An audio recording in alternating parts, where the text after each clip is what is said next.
Hi YouTube, Mochismo Eugene, another video from Exit Strategy. Welcome. I'm going to talk to you guys today. 10 simple reasons you're the most hated empath by the narcissist. These are just 10, well, maybe it's more than 10.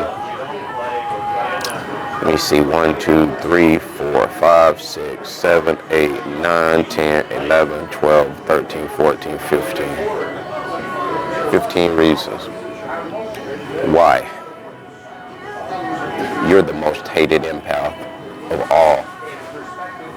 Because I'm sure they might have crossed another empath, maybe not in an intimate relationship. That's a rarity for a narcissist to secure someone like you. And I'm going to show you why you're the most hated. I'm going to give you number one. You got away. That's the most obvious reason.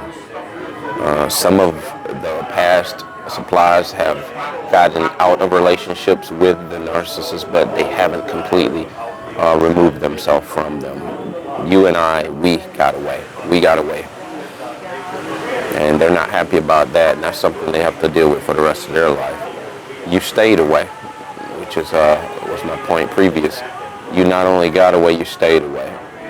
Other empaths or other supplies, if you will, they have gotten involved with these people, and to this day they don't even know what these people are. They don't even know why, because I've met a few people. They say, well, we co-parent, or we and these are toxic fathers that these women are supposedly co-parenting with.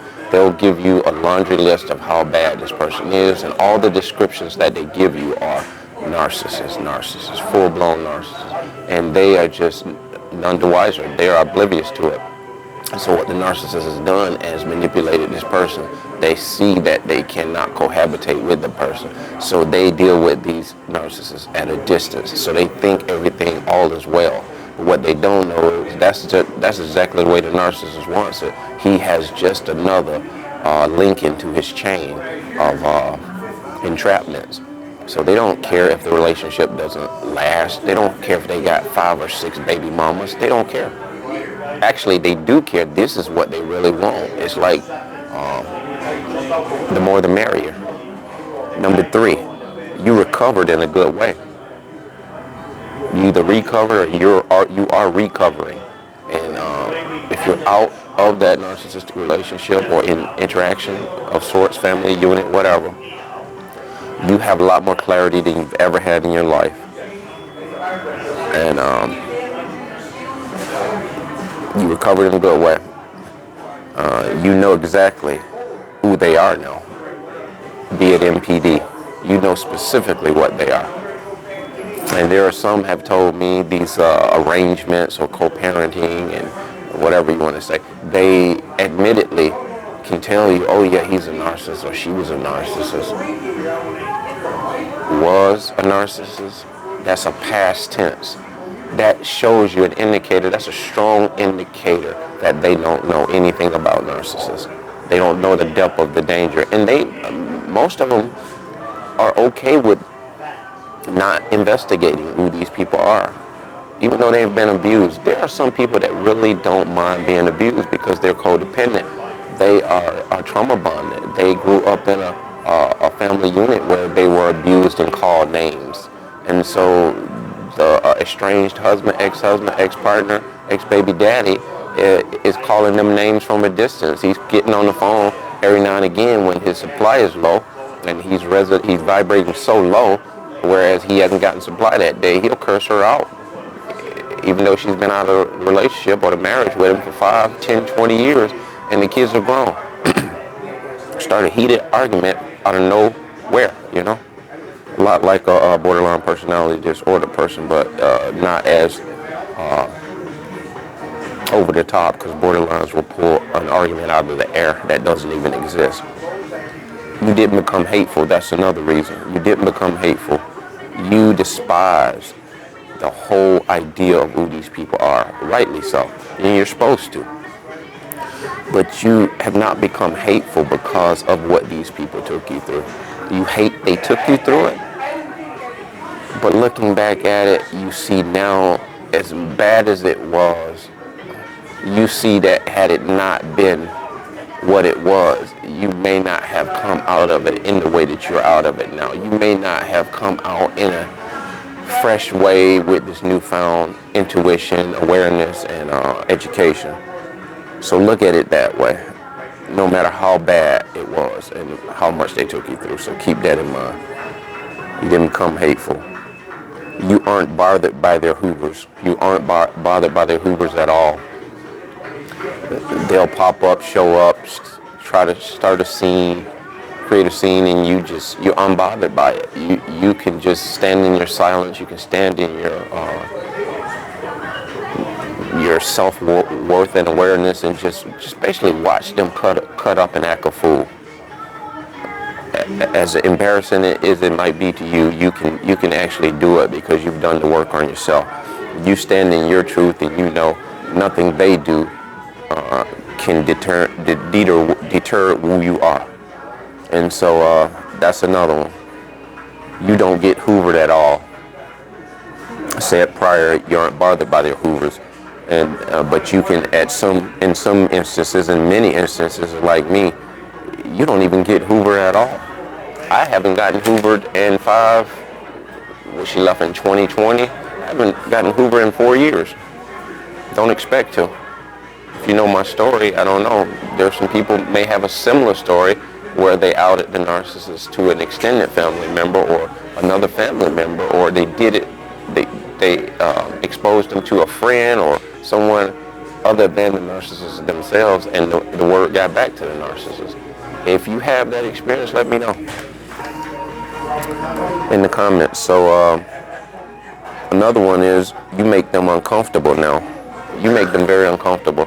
When you show up at a place, they either move around or get very uncomfortable, and they become fixated on you, but their eyes are moving around a mile a minute, and to the point where they may end up just leaving. I remember going down to a thrift store down in the valley, not far from where I live here, and this is after the narcissist that left my house, and she loves the thrift stores. I like them too, but you'll find a lot of narcissists will hang around at thrift stores. They'll hang around these places where, there's a lot of different movement, because you go to thrift stores, there's people, a lot of times you become very concentrated on these items, a deal. And a lot of people strike up conversations in the thrift stores. So this is a very viable source for them to garner supply. A lot of women, specifically. And it would be covert most often. And so, I haven't had a hoover yet. And the next one is you never mention them to anyone. Ever. At some point. You never mention them to anyone. Other than this platform, to establish case and points, and to bring a lot of you guys up out of where you are. I don't have any. I don't have any urge to mention them, and not in a bad way. I just, why even mention them to anyone? Because most people don't understand who they are anyway. Just be giving that person something to go back and tell them, because they're flying monkeys. Even if they haven't been thus far, you give them things to go back and talk about, small or large. And it says, the next one is you aren't traceable. That means that they can't even keep tabs on you anymore. You're moving so fluidly. You're moving so unorthodox. They cannot even keep up with you. It's too much work for them to keep up with you. As before, they knew your pattern. You shared a home. They knew what you did. They were gaining intel. Now they don't even know. And you know what helps and aids in you not being traceable? The people that you used to coincide with and used to communicate with, that you may still communicate with, when they come around and they're asking you, what are you up to? What are you planning to do? This, that, and the other. Don't overshare. As a matter of fact, keep your intuition on high alert. Just consider that person, even if they're a decent friend, just consider them the opposition. And therefore, that'll ensure that you won't start oversharing and telling them things about where you're going today, where you're going to be at a certain time. And this is where the narcissist can't trace you. They can't pinpoint you. and they got so much going on, they're not going to go out of their way to try to pinpoint you and trace you, unless they got trackers on your car, and they do that too. And so the next one is you didn't get disturbed. Oh, you didn't get destroyed by them. Okay. You didn't get destroyed by them. Although you may think they destroyed your finances, they did this, X, Y, Z. All in all, they didn't destroy you in the way that they really wanted to, and that was to see you not breathe again. If you didn't know, they would not have had an issue with you having a massive heart attack, a stroke, having some tragic, unfortunate accident. They would go to the funeral, pretend to mourn over you, recoup or garner the insurance money, and go on about their business. And this is the sad, sadistic truth. And if you guys are listening to me in this one point here, if you didn't have a good reason to leave, that should be it. If you don't see this happening to you, I'm here to tell you. Because you don't see it happening to you doesn't mean it hasn't happened to anyone, or it won't happen. It's just a matter of time. You got to understand, these people have no regard to human life. They don't. You're not looked at as a human to human. They look at you as a commodity, or as something that's disposable, almost like this coffee cup. They'll reuse you, but at some point when this paper cup becomes no longer able to hold the weight of the abuse or whatever you want to put in that blank, they will throw you out. They won't put any tape on you. They won't try to patch you up. They won't try to come and help revitalize you. They won't. They'll sit near you and hold your hand until you breathe your last. And then they'll garner the supply from all of your relatives after you pass away.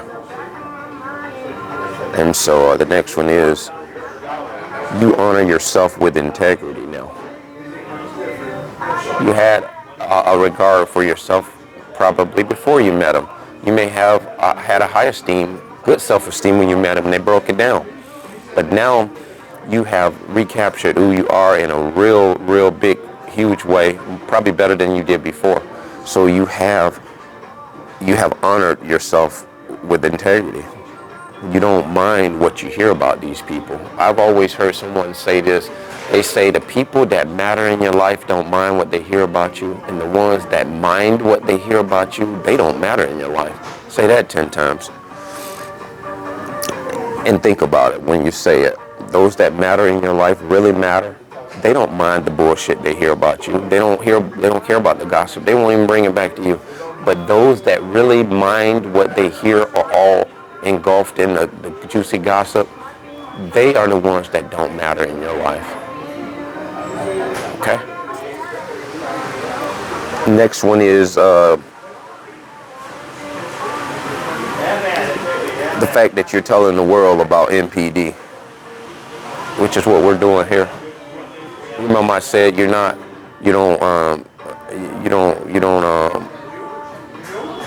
what was when I said you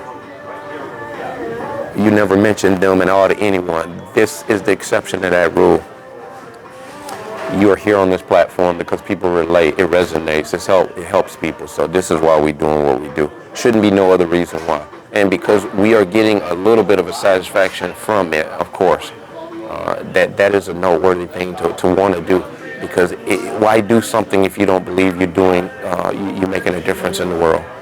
And that should make you feel delighted right there. Even though you never meet these people, you know that you're affecting them in a good way.